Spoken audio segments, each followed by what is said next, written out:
A personal item dropped. The CEO picked it up. She chose to hide the truth. Hello everyone. Before we begin today's story, I have a small favor to ask. Please hit subscribe and turn on the notification bell so you never miss our channel's new videos. It is quick, free, and the best way to support us in bringing you more dramatic stories. Your support means the world to us. Where are you watching from? Drop your city or country in the comments below. Thank you very much. Now, let us return to our main character. The hallway was quiet, in that way office buildings get just before the day officially begins. The lights hummed softly. The air smelled faintly of fresh coffee and printer ink. She walked fast, head slightly down, one hand gripping her bag, the other holding her phone with unread messages stacked like unpaid bills. Then it happened. Something slipped from her bag and hit the floor with a light, unmistakable sound. She froze. Before she could turn back, a man bent down and picked it up. He was tall, calm, dressed simply. No rush, no noise, just presence. He held the item between his fingers, looked at it once, then lifted his eyes. "Who does this belong to?" he asked. The question was gentle, neutral, almost careless, but her heart slammed so hard she felt it in her throat. For a second, the hallway seemed too bright, too quiet. Every possible answer rushed through her mind at once. If she told the truth, it would raise questions. If she raised questions, people would look closer. And if people looked closer, everything she had worked so hard to keep hidden could fall apart. She swallowed. "That is not mine," she said. The words came out smoothly, too smoothly. The man nodded once, as if accepting the answer without judgment. He handed the item to the receptionist nearby and said nothing more. No lecture, no suspicion, just a brief pause, and then he walked away down the corridor. She stood there, breath shallow, watching his back disappear around the corner. She did not know it yet, but the man who had picked up that small personal item was the chief executive officer of the company, and the lie she had just told was the first test. Minutes later, she was at her desk, trying to focus on her screen. Numbers blurred together, emails chimed and stacked, but her mind replayed the moment again and again, the sound of the item hitting the floor, the calm tone of his voice, the ease with which she had denied the truth. She had not lied because she was careless. She had lied because she was afraid. Afraid of being seen as less than. Afraid of being judged for where she came from. Afraid that one honest sentence could undo years of effort, late nights, and quiet sacrifices no one ever noticed. Around her, co-workers laughed and chatted about weekend plans. Someone complained about traffic on the interstate. Someone else mentioned a delayed flight. Normal conversations, normal lives. She straightened her posture and forced herself to breathe. It was over, she told herself. A small moment, a harmless lie, nothing more. Down the hall, behind a closed office door, the man who had picked up the item placed his briefcase on the table and paused. He remembered her face, the way her shoulders tensed, the half-second of fear before she answered. He had not asked the question to accuse anyone. He had asked it to listen, and from that single answer, he had learned far more than she realized. Because in a company filled with resumes, titles, and polished smiles, character was revealed in moments like these. Quiet moments, ordinary moments, moments when no one thought they were being tested. And this story had only just begun. She tried to tell herself that nothing had changed, that it was just another morning at work, another ordinary day in a building full of people who barely noticed her. She opened her email, adjusted her chair, and focused on the screen in front of her. But her body told a different story. Her shoulders stayed tight, her jaw clenched without her realizing it. Every sound in the office felt sharper than usual. She kept seeing the item in her mind, the way it had slipped from her bag, the way it had landed on the floor like a small betrayal. She had carried it with her for years, not because it was valuable, but because it reminded her of who she had been before life taught her to stay quiet. She had promised herself that this job would be different, that she would keep her head down, do the work, and never give anyone a reason to look too closely. No one here needed to know how close she had come to losing everything. No one needed to know how many doors had closed before this one finally opened. At lunch, she ate alone at her desk. She usually did. It was easier that way. Less explaining, less pretending. Across the office, a group of coworkers laughed about a meeting that had gone long. Someone mentioned the chief executive officer by name, joking about how calm he always seemed, even when everyone else was panicking. Her stomach tightened. She had not known who he was in the hallway. She had seen him before, of course. Everyone had. But out of context, without the conference room or the title or the attention of others, he had just been another man passing through. And that was what scared her most. He had not looked powerful. He had looked observant. Later that afternoon, an email went out asking for volunteers to assist with a short internal review project. It was nothing glamorous, extra hours, extra responsibility, the kind of work people avoided. Her first instinct was to ignore it. Drawing attention to herself had never ended well. But then she remembered the lie. Not the words themselves, but how easy they had been to say. How fear had decided for her before she had time to think. Her finger hovered over the keyboard. If she stayed invisible, she would stay safe. But she would also stay exactly where she was, forever apologizing to herself for what she did not dare to become. She signed up. The next day, she was called into a small conference room with a handful of others. The air felt heavier there, more serious. Papers were neatly stacked on the table. When the door opened and he walked in, the room went quiet without anyone asking it to. The chief executive officer greeted everyone politely, then took a seat at the head of the table. His eyes moved from face to face, calm and unreadable. When they landed on her, they paused just long enough for her to notice. Not recognition, not accusation, recognition of something else. The meeting began. He asked simple questions, clear questions, questions that required honesty more than confidence. One by one, people answered carefully, saying what they thought he wanted to hear. When it was her turn, her voice almost failed her. She could lie again. No one would know. Instead, she spoke plainly. She admitted what she did not understand. She explained what she had observed. She took responsibility for a small mistake that no one else had mentioned. The room stayed silent. Then he nodded. "Thank you," he said. "That is exactly the kind of answer we need." Something shifted inside her, just slightly, enough to notice. After the meeting, as people filed out, she gathered her papers slowly, hoping to leave unnoticed. She almost made it to the door when his voice stopped her. "Please stay for a moment." Her heart raced, but she turned back.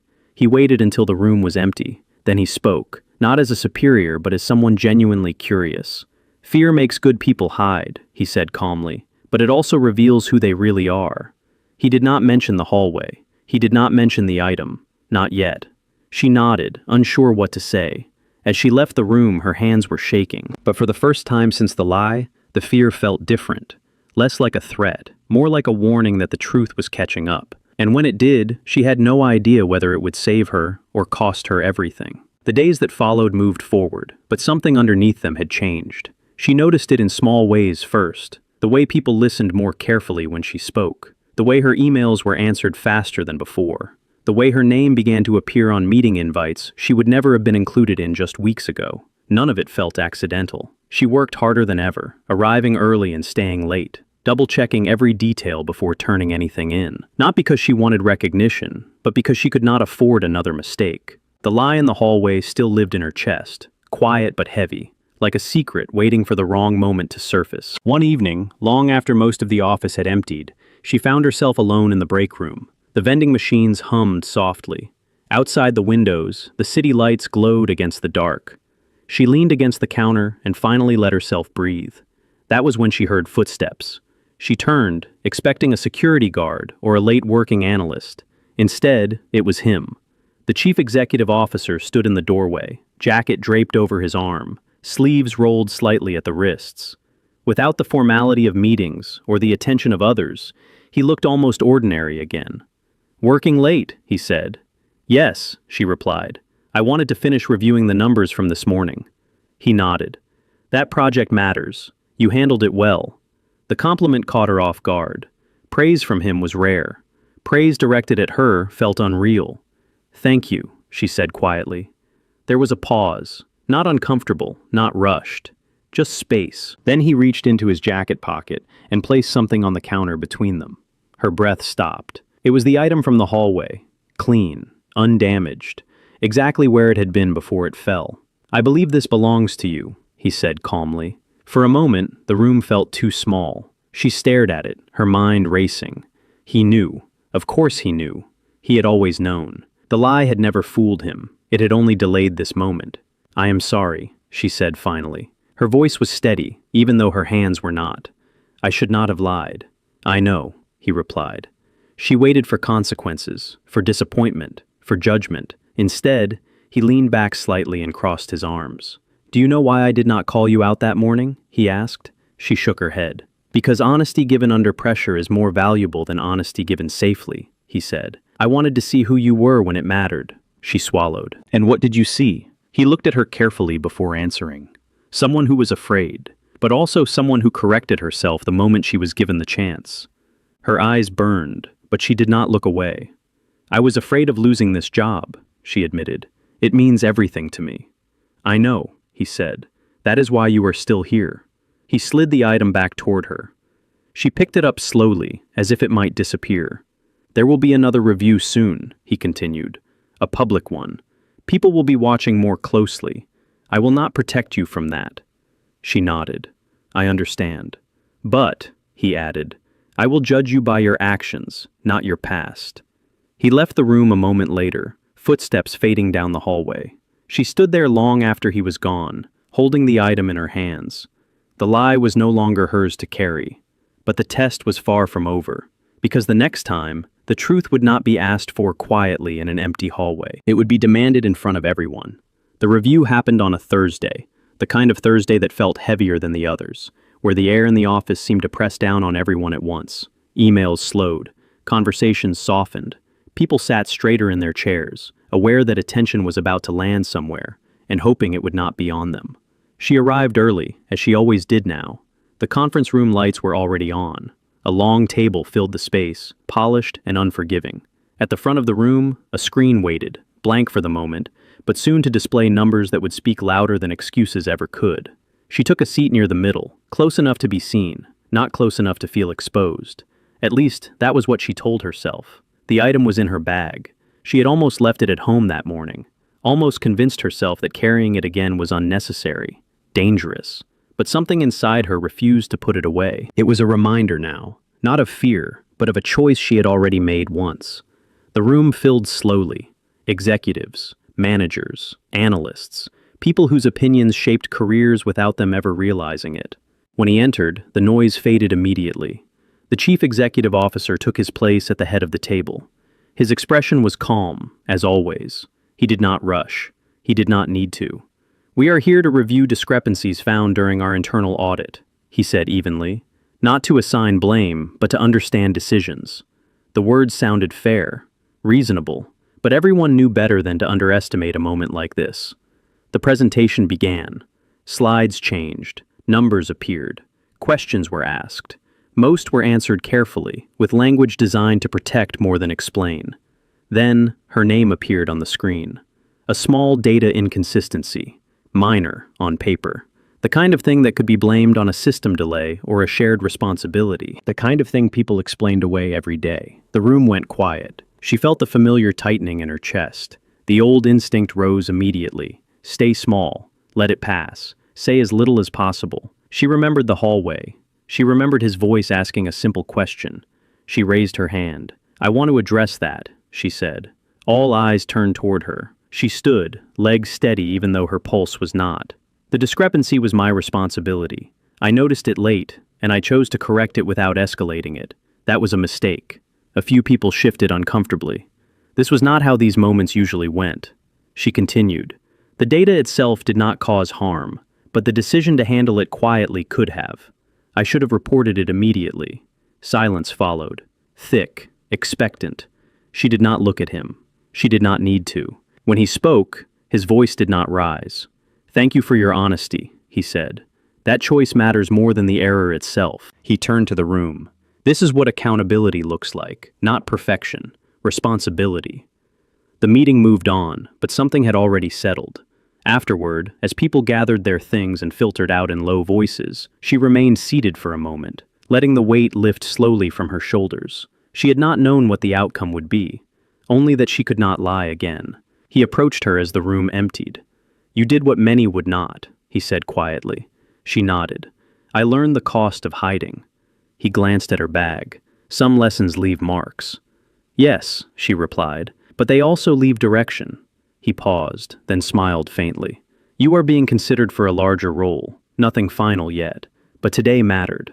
Her breath caught. Thank you, she said.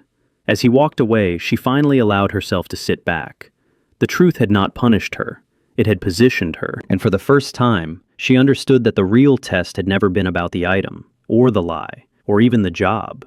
It had been about who she chose to be when the cost was real. And that choice was now visible to everyone. The change did not happen overnight. After the review, nothing dramatic followed. No public announcement, no sudden promotion, no whispered congratulations in the hallways. On the surface, everything returned to normal. Meetings continued. Deadlines arrived and passed. People focused on their own work, just as they always had. But for her, the atmosphere felt different. She was included in conversations that once happened without her, asked for input before decisions were made, not after. When questions came up, eyes turned toward her more often than she expected. Not because of sympathy, not because of obligation, because her judgment had proven steady when pressure was real. She did not mistake this for kindness. She understood what it was. Trust. One afternoon, a few weeks later, an email appeared in her inbox with no subject line. It was brief. Please come to my office at 4:30. No explanation, no tone to read between the lines. She stared at the screen for a long moment before responding. Her heart beat faster, but it was not panic this time. It was awareness. This was not a test sprung on her. This was an invitation. At 4:28, she stood outside his office door. The glass walls revealed a room that was simple, organized, and quiet. No excess, no display of power, just clarity. "Come in," he said before she knocked. She stepped inside and closed the door behind her. He gestured for her to sit. Then he leaned back slightly, folding his hands as he looked at her. Not like a boss evaluating an employee, like someone weighing a decision that mattered. "I want to talk about where you see yourself," he said. She hesitated, then answered honestly. "I want to build something stable, something that does not depend on fear." He nodded. "That is why I called you here." He turned a folder on his desk and slid it toward her. Inside was a proposal. Not a promotion in the traditional sense, but a role created specifically to bridge teams that did not usually communicate. A role that required judgment, discretion, and credibility. "I need someone who understands pressure from both sides," he said. "Someone who knows what it feels like to have very little and still choose integrity." Her eyes stayed on the page, but her thoughts raced. "You are not offering this because I told the truth once," she said carefully. "No," he replied. "I am offering it because you told the truth when it cost you something." She closed the folder gently. "And if I say no?" "Then nothing changes," he said. "But if you say yes, people will question you. They will watch you closely. You will not be protected." She met his gaze. "I would rather be tested than invisible." A faint smile crossed his face. "That is what I hoped you would say." As she left his office, the building felt the same, but she did not.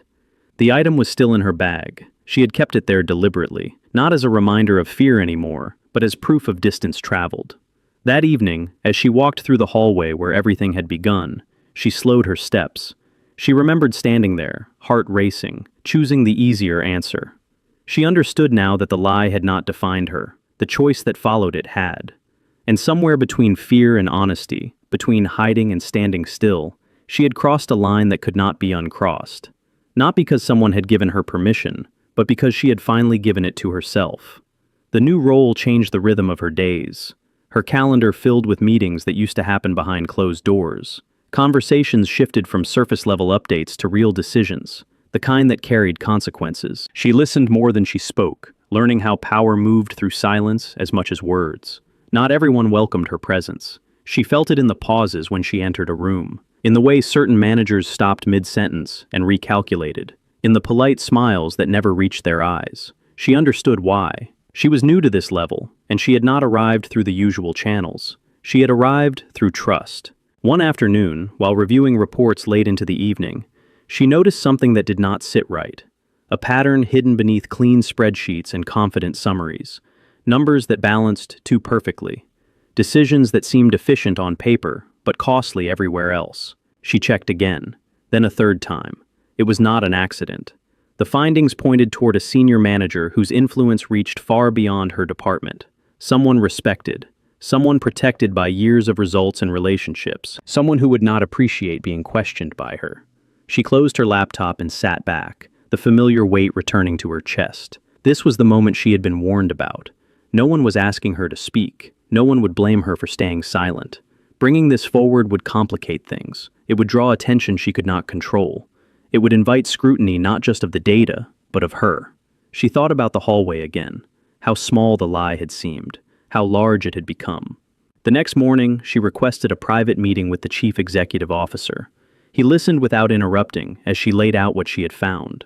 Her voice stayed even, her hands rested flat on the table. She did not exaggerate. She did not soften the truth either. When she finished, the room remained quiet. "This will not be easy," he said finally. "I know," she replied. "If you proceed, you will face resistance," he continued, "and not all of it will be professional." "I know that too," she said. "But if I do not proceed, then the role means nothing." He studied her for a long moment. Then he nodded. "Prepare your findings," he said. "We will address this publicly." The word landed heavily. Publicly meant exposure. Publicly meant no protection. Publicly meant that her integrity would be tested in front of everyone who doubted her place. As the day of the review approached, the tension grew. Whispers traveled faster than emails. Meetings ended abruptly when she walked in. She felt eyes on her back in the hallways. She was not imagining it. The senior manager requested a meeting. She declined. The night before the review, she stayed late, sitting alone in the same break room where everything had shifted weeks ago. The item rested in her bag, worn now from being carried everywhere. She held it in her hands, grounding herself in its weight. She had once lied to protect herself.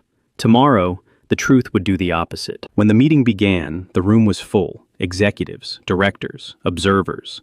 The atmosphere was tight, expectant. The chief executive officer opened the session with measured calm, then nodded to her. She stood. Her presentation was clear, direct, supported by evidence that spoke for itself. She did not accuse. She explained. She did not raise her voice. She let the facts carry the weight.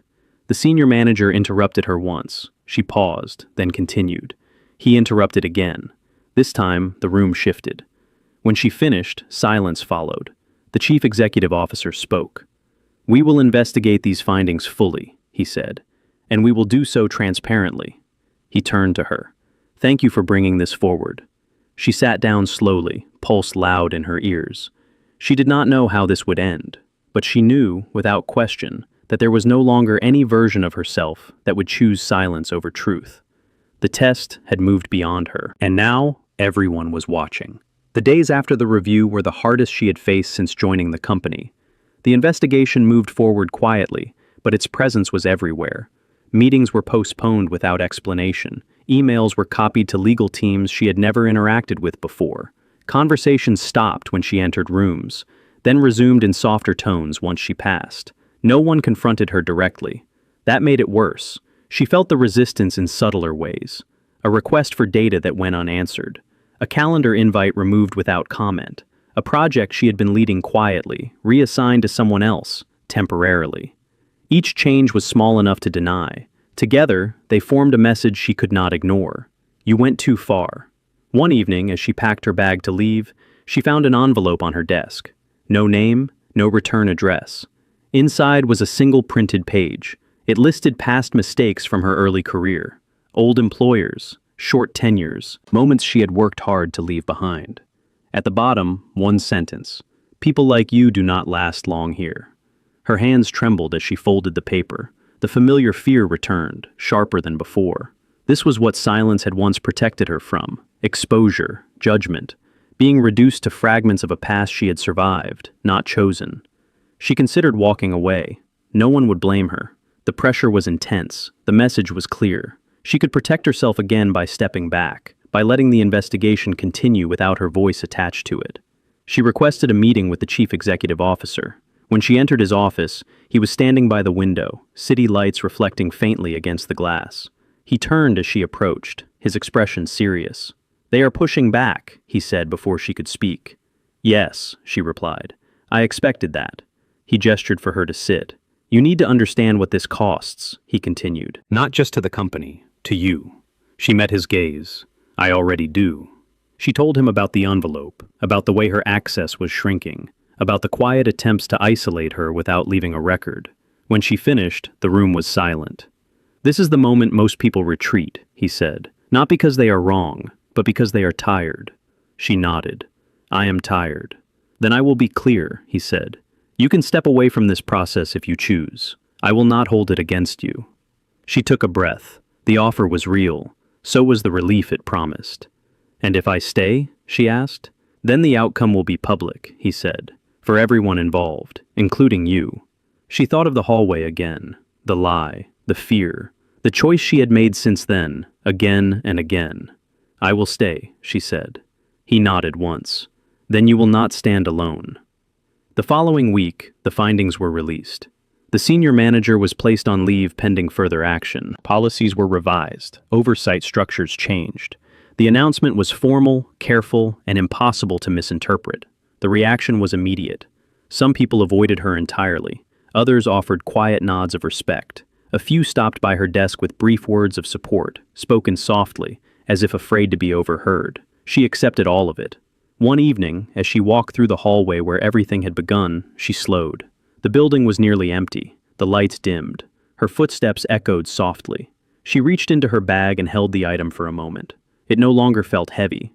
The truth had cost her comfort. It had stripped away illusions. It had made her visible in ways she could not control. But it had also clarified something she had never fully understood before.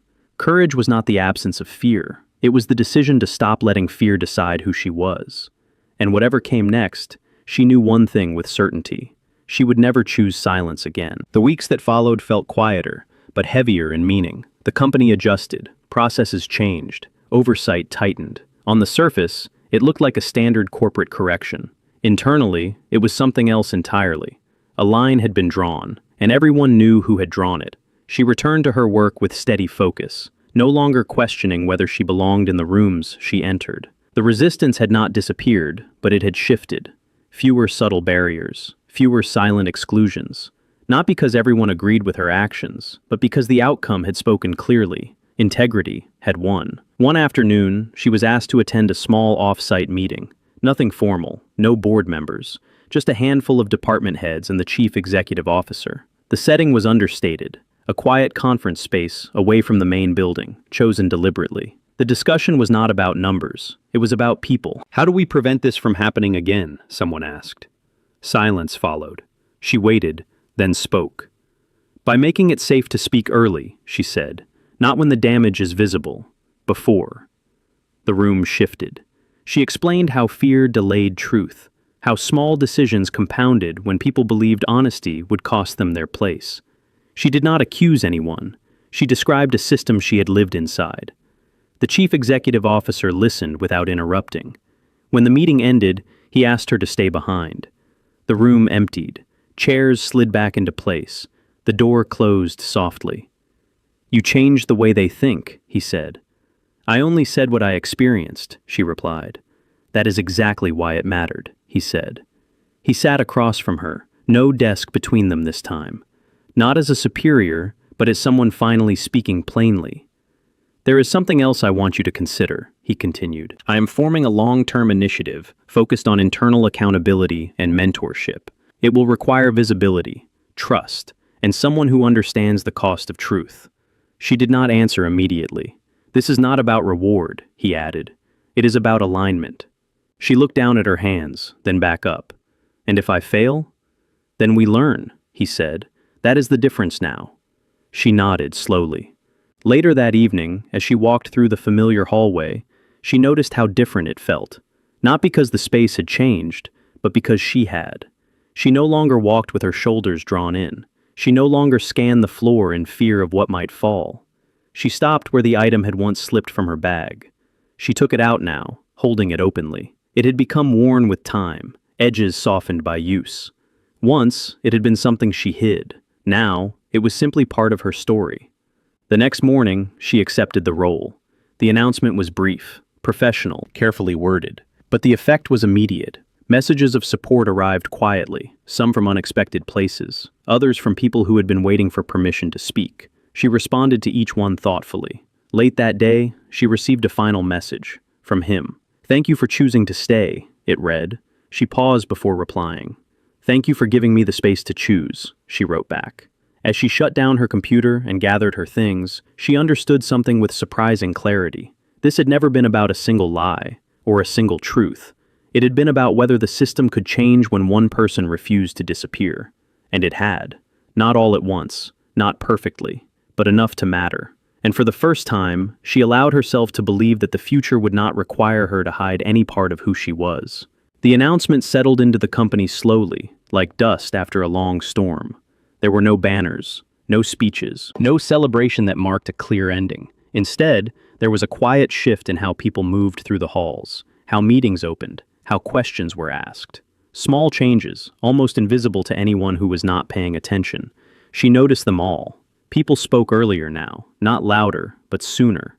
Issues surfaced before they grew sharp edges. Mistakes were named without panic. Responsibility moved closer to the moment it mattered. Her role grew into its shape. Some days were difficult. Some conversations ended without resolution. Not everyone trusted the process. Not everyone trusted her. She did not expect them to. Trust, she had learned, was not demanded. It was earned, repeatedly, often without thanks. Late one evening, as she prepared to leave, she passed the hallway where everything had begun. The lights were dimmed. The building was nearly empty. The quiet no longer felt threatening. It felt earned. She stopped where she had once frozen, heart racing, searching for the safest answer. She reached into her bag and took out the item. It had traveled with her through every phase of the story, from fear to reminder to resolve. She held it for a moment, then placed it carefully back inside. She no longer needed to look at it to remember. Behind her, footsteps approached. She turned to see him walking toward her, jacket over his arm, expression calm as always. "You stayed," he said. "So did you," she replied. They stood there for a moment, not as chief executive officer and employee, but as two people who understood the cost of decisions made quietly. "You know," he said, "I have seen many talented people fail here. Not because they lacked skill, but because they learned too early that silence felt safer than truth." She nodded. "I almost became one of them." "But you did not," he said. "You chose differently." She looked down the hallway, then back at him. "You gave me the space to do that." He shook his head slightly. "I gave you a question. You answered it." They walked toward the exit together, steps unhurried. Outside, the night air was cool. The city moved steadily around them, unaware of the quiet transformation that had taken place inside a single building. As they parted ways, she felt something settle inside her. Not pride, not relief, something steadier, clarity. The next morning, she arrived at work as she always did, early, focused, present. But she no longer carried the tension that had once shaped every step. She greeted colleagues without scanning their faces for judgment. She entered meetings without rehearsing defenses. She spoke when she had something to say, and listened when she did not. The system was not perfect. It never would be, but it was better than it had been. And she had helped make it so, not through ambition or defiance, but through a series of choices made when no one was watching. The story did not end with applause or romance or sudden fortune. It ended with something quieter and far more lasting. A woman who no longer needed to hide. A leader who understood that power revealed character by how it tested others. And a truth that stood on its own, without fear. Because in the end, the smallest moments had carried the greatest weight. A question asked calmly in a hallway, an answer chosen under pressure, and the courage to live with what followed. Thank you for listening to this story. If it resonated with you, consider what choice you would make when honesty feels risky. And remember, real change often begins in moments so ordinary that no one thinks they matter. Until next time.